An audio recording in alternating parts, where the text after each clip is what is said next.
మన జీవితంలో మన కర్మానుసారం ఎన్నో సమస్యలు ఎదుర్కొంటాం కదండి. కానీ అమ్మగారు వీటన్నిటికీ ఆన్సర్ ఇచ్చారండి. అదేంటంటే అమ్మగారు వారి మెసేజెస్ ద్వారా నాకు ఒక ప్రాక్టికల్ లెసన్ చూపించారండి. నాకెంత ఆశ్చర్యం అంటే, నేనైనా ఇది చేశాను, ఇది నేను సాధించగలిగానా అని. అమ్మగారు ఇప్పుడు మనకి ఏవైతే మెసేజెస్ చెప్తున్నారో అవి మామూలు మాటలు కాదండి. అమ్మగారు మనకి ఇస్తున్న ఎంతో విలువైన ఆత్మ జ్ఞానం అండి. మనం ఇంతవరకు ఏదైతే చేయలేకపోయామో అది అమ్మగారు చేస్తున్నారండి. మన మనస్సు అనే పొలంలో, అంటే మన సబ్కాన్షియస్ మైండ్లో చాలా స్ట్రాంగ్ బీజాలు నాటుతున్నారండి. తర్వాత మన చేత ధ్యానం చేయించి వాటికి నీరును పోసి పెంచుతున్నారండి. అంటే ఒక మనిషిగా మనలో ఉండే ఎన్నో ఇంప్యూరిటీస్ అండి, మలినాలు, అహంకార బీజాలు, వాటన్నిటిని అమ్మగారే తొలగించి మనల్ని భగవంతుడికి మరింత దగ్గరగా తీసుకెళ్లే గొప్ప ప్రయత్నం అండి ఇది. ఇట్స్ అ డివైన్ ప్లాన్ అండి. మన సుషుమ్న క్రియాయోగులందరూ కూడా ఈ ఆపర్చునిటీని అస్సలు మిస్ చేసుకోకూడదండి.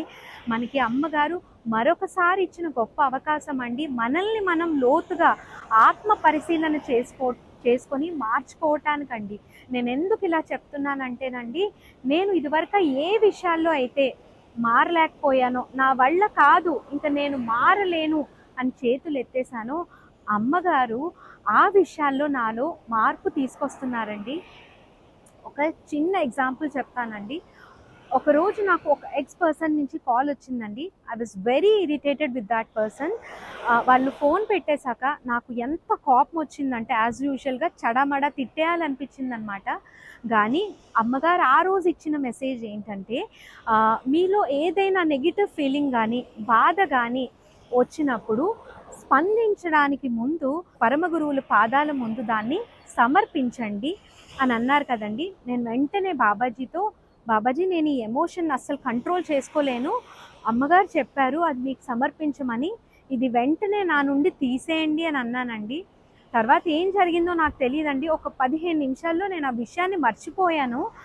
అండ్ ఒక 4 గంటల తర్వాత నాకు ఆ మనిషి పైన ఎలాంటి కోపము లేదండి, అండ్ ఎలాంటి నెగిటివ్ ఫీలింగ్ కూడా లేదు. నేను వారితో నార్మల్గా మాట్లాడగలిగానండి.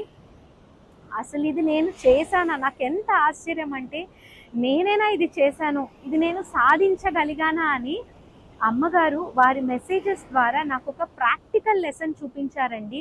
అదేంటంటే, మనలో ఏవైతే ఎమోషన్స్ ప్రొడ్యూస్ అవుతాయో అవి జస్ట్ పాసింగ్ క్లౌడ్స్ అని. ఒక సముద్రం మీద అలలు ఎలా వచ్చి వెళ్ళిపోతాయో అలాగే మనిషిగా మనలో చాలా ఎమోషన్స్ వచ్చి వెళ్ళిపోతాయి. అవి నేను నావనుకొని పట్టుకుంటున్నాను కాబట్టే నాదయ్యింది, అది మనం వదిలేస్తే మనవి కాదు కదా అని. అండ్ మన జీవితంలో మన కర్మానుసారం ఎన్నో సమస్యలు ఎదుర్కొంటాం కదండి. ఎన్నో ఒడిదుడుకులు చూస్తూ ఉంటాము. ప్రతిసారి అది పెద్ద సమస్య కాకపోవచ్చండి.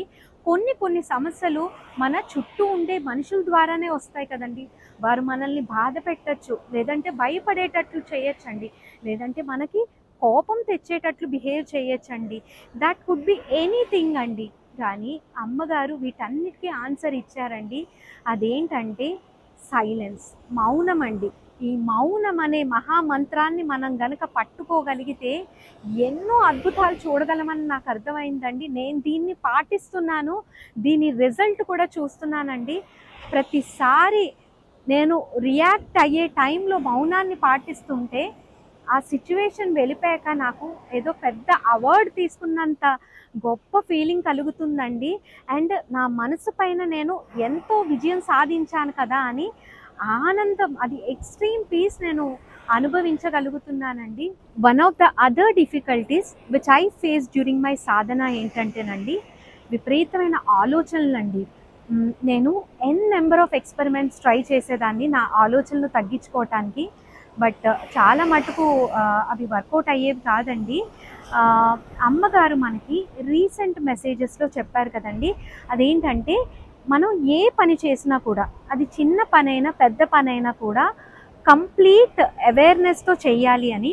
అది ఎంత చిన్న పనైనా, ఫర్ సపోజ్ మనం ఎవరితో అయినా మాట్లాడుతున్నా, లేదంటే వంట చేస్తున్నా, ఇల్లు తుడిచినా కూడా కంప్లీట్ అవేర్నెస్తో చేయమని చెప్పారు కదండి.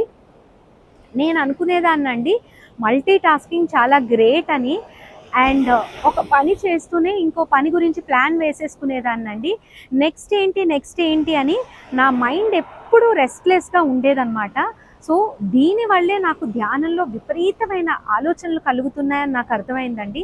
ఎప్పుడైతే నేను అమ్మగారు చెప్పినట్టు అవేర్నెస్తో, ఎరుకుతో ఒక పని చేయడం మొదలు పెడితే నాకు ఆశ్చర్యంగా అండి, ఆ పని అవ్వగానే అది ఎంత చిన్న పనైనా కూడా నాకు ఎంతో సాటిస్ఫైడ్గా, ఆనందంగా అనిపించేదండి.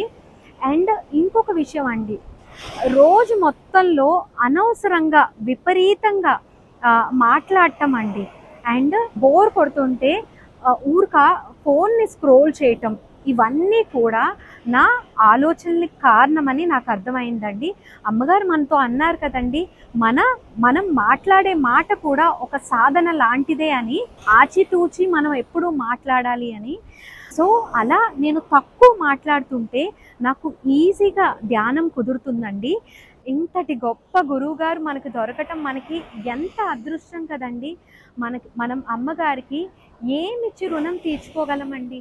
అండ్ ఇప్పుడు నాకు నమ్మకం కలిగిందండి, ఈ మౌనాన్ని నేను గనక పాటిస్తే ఏదో రోజు నేను ఎలాంటి భావోద్వేగాలు లేని స్థితికి, అంటే ఆత్మ మౌనం అండి, ఇంటర్నల్ సైలెన్స్, అంతర్గత మౌనాన్ని నేను ఖచ్చితంగా సాధించి నా సాధనలో ఇంకా ముందుకు వెళ్ళగలనని నాకు అర్థమైందండి. మనందరం కూడా ఇంత గొప్ప బ్రహ్మముహూర్త ధ్యానాల్ని అస్సలు మిస్ చేసుకోకూడదండి. I wish each and every one of our Sushumna Kriya yogis will attend this Brahmamuhurta sessions అండి. ఎందుకంటే నాలాగే మీలో కూడా ఎన్నో బలహీనతలు ఉండొచ్చు కదండి. మనం గురువుల సహాయంతో వాటిని ఖచ్చితంగా జయించగలమండి.